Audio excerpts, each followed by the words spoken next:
Picture this. A frozen morning in 1348, somewhere in Bavaria, a woman dangles from a wooden stake driven through her pelvis, still breathing after 18 hours. Her crime? Refusing a nobleman's advances. Her punishment? Public impalement that turned her body into a roadside sermon everyone could read without opening a Bible. Medieval Europe didn't just execute women. It engineered suffering into spectacle, transforming flesh into parchment where laws were written in screams. When courts wanted obedience, they didn't write pamphlets. They displayed broken bodies at crossroads, letting winter frost preserve the lesson for weeks. Today, I'm taking you through 20 documented torture devices used specifically on captive women across Christendom from 1100 to 1800. Each one reveals how authority weaponized female anatomy while calling it divine justice. And here's what should terrify you. Some of these methods were still legal in European colonies during the 1900s. Let's start where horror begins, with the device that split bodies open from the inside while keeping victims conscious for days. Vaginal impalement required no complex machinery, just a sharpened oak stake and gravity. Executioners positioned the point between a woman's legs, then hoisted her upright. Her own body weight drove the stake inward, tearing through the birth canal, puncturing intestines, sometimes exiting below the ribcage. Death came slowly because the stake compressed blood vessels, preventing fatal hemorrhage. Women lasted anywhere from 4 hours to 3 days, displayed along pilgrimage routes where travelers couldn't avoid the sight.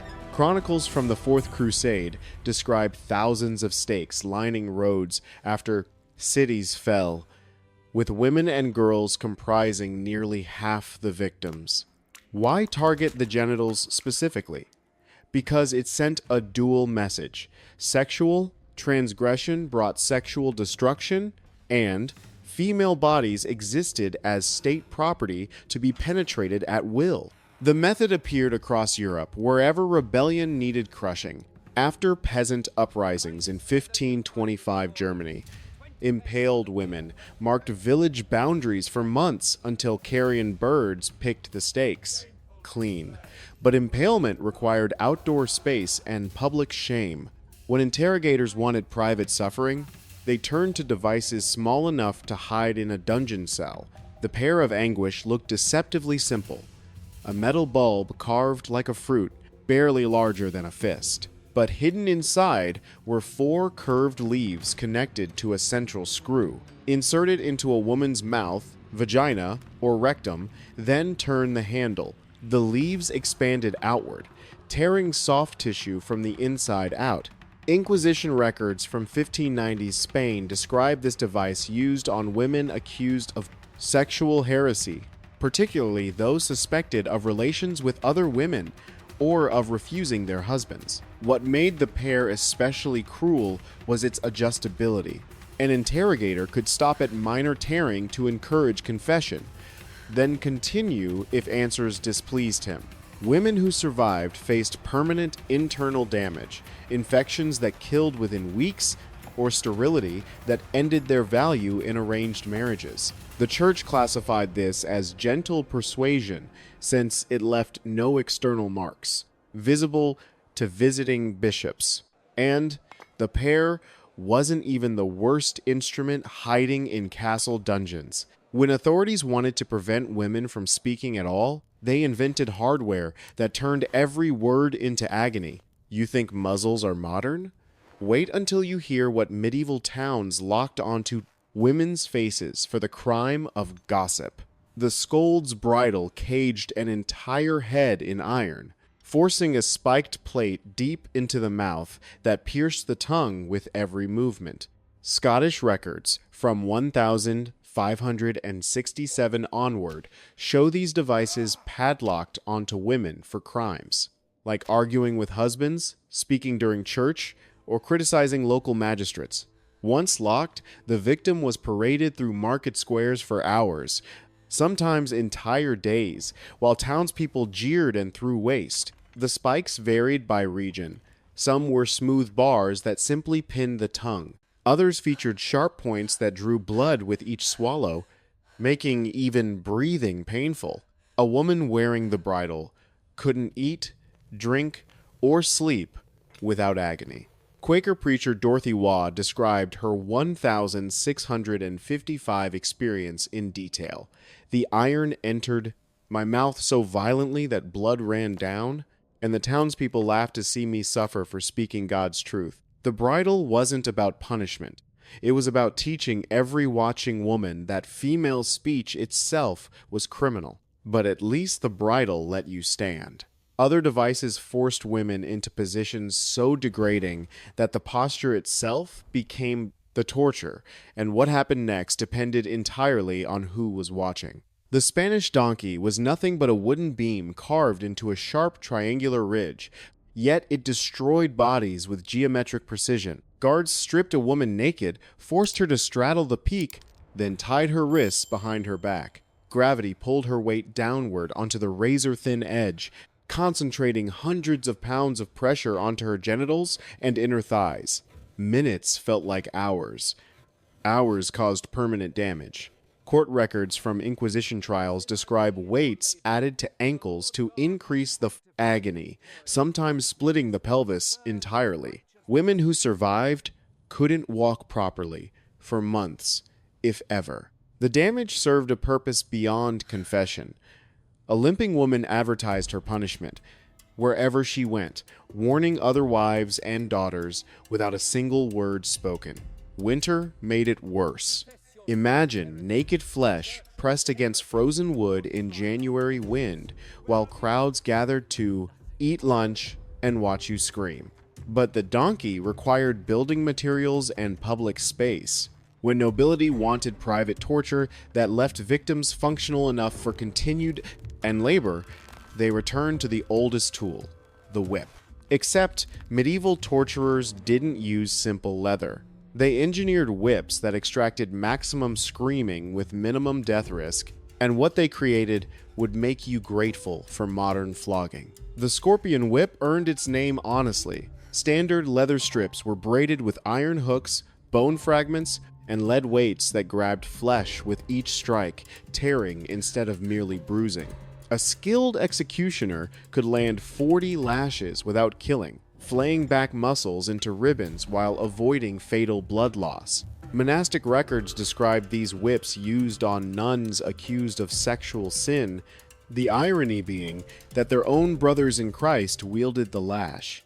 Each strike ripped away skin, exposing fat and muscle beneath. Infection followed within days in an era before antibiotics, turning wounds into suppurating masses that victims couldn't reach to clean.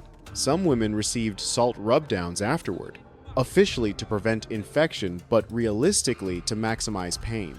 The whip targeted the back and buttocks, but accidents frequently struck breasts and genitals, especially when the victim was an enslaved woman with no legal recourse. The scorpion taught obedience through repetition: 10 lashes for speaking back, 20 for attempted escape, 40 for striking an owner. Your skin remembered every lesson. But whips worked in public, creating witnesses who might feel sympathy. When interrogators needed screams without sympathy, they used devices so small you could hide them in a priest's robes.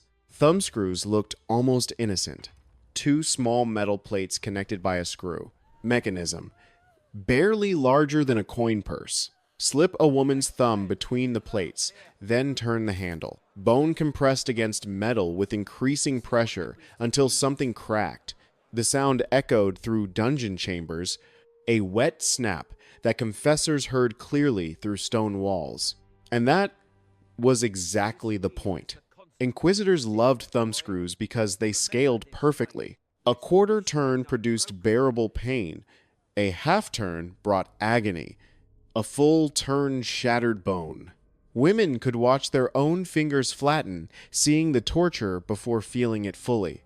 Records from witch trials show interrogators crushing one digit at a time, allowing healing between sessions to extend the process across weeks. Crushed fingers meant lost livelihood for seamstresses, servants, and anyone whose labor required dexterity. The damage followed them forever, but thumbscrews only destroyed hands. When courts wanted confessions about sexual crimes, they aimed lower. They heated iron until it glowed orange, shaped it into claws, and decided that certain body parts were both evidence and punishment site. What they did with hot metal and female breasts still makes medical historians nauseous, and the devices on display in European museums today are sanitized versions of what actually happened in interrogation cellars. The breast ripper, called the iron spider in Germanic regions, featured 4 curved claws attached to a wooden handle.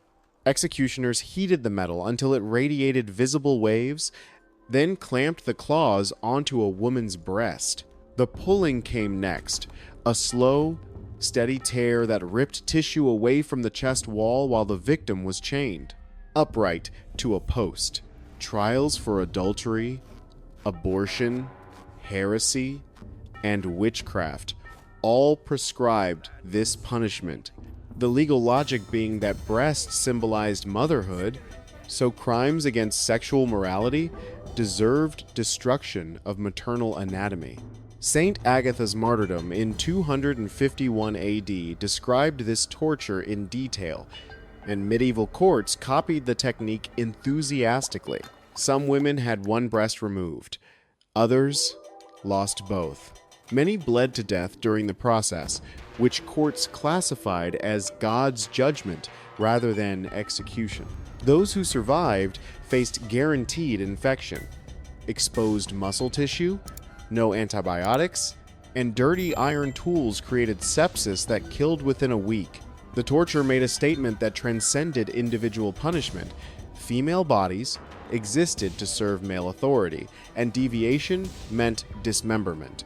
Yet even this wasn't the worst. There was one device so nightmarish that historians debated its existence until archaeologists found blood residue inside medieval examples. The saw could keep victims conscious for hours during dismemberment, and the positioning was specifically calculated to maximize that consciousness. Saw torture inverted every instinct about execution. Victims hung upside down, legs spread and tied to separate posts. 2 executioners worked a long saw between the thighs, cutting upward from the genitals toward the torso. Gravity kept blood flowing to the brain, preventing shock-induced unconsciousness. Women remained aware as the blade severed their pelvis, sliced through intestines, and continued toward the heart. The process took hours because executioners worked slowly, stopping whenever the victim fainted so smelling salts could revive her. German chronicles from the Peasants' War of 1525 describe this method used on women accused of leading rebellions. The sexual symbolism was explicit. Women who stepped outside their ordained place would be literally split apart, starting at the point of their transgression. Crowds gathered at dawn, stayed through midday, watching the saw progress inch by inch upward. By the time the blade reached vital organs, the victim had experienced more pain than human language has words to describe. This wasn't execution.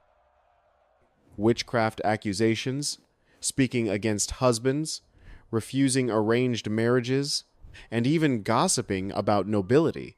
The crime list reveals the truth. Parades punished women for any assertion of autonomy over their own bodies or voices. The street became courtroom, the crowd became jury and executioner, and the woman's destroyed reputation became the sentence she served for the rest of her life. These 20 devices, from impalement stakes to public parades, share a common thread. They transformed female bodies into teaching tools, using pain, humiliation, and permanent marking to enforce rules about sex, speech, and obedience. Medieval Europe called this justice. We should call it what it was: systematic terror designed to control half the population. through the spectacle of destroying individual women. If this history shook you, don't let it disappear into algorithm obscurity. Subscribe to Medieval Survival right now. Hit that like button and share this with someone who thinks the past was simpler or more moral than today. The comment section below is yours. Tell me which device horrified you most, or share historical details I missed. More dark medieval truth drops every week, and the next video goes even deeper into the machinery of historical oppression. The past wasn't romantic. It was brutal, calculated, and designed to make you grateful you weren't born female in the wrong century.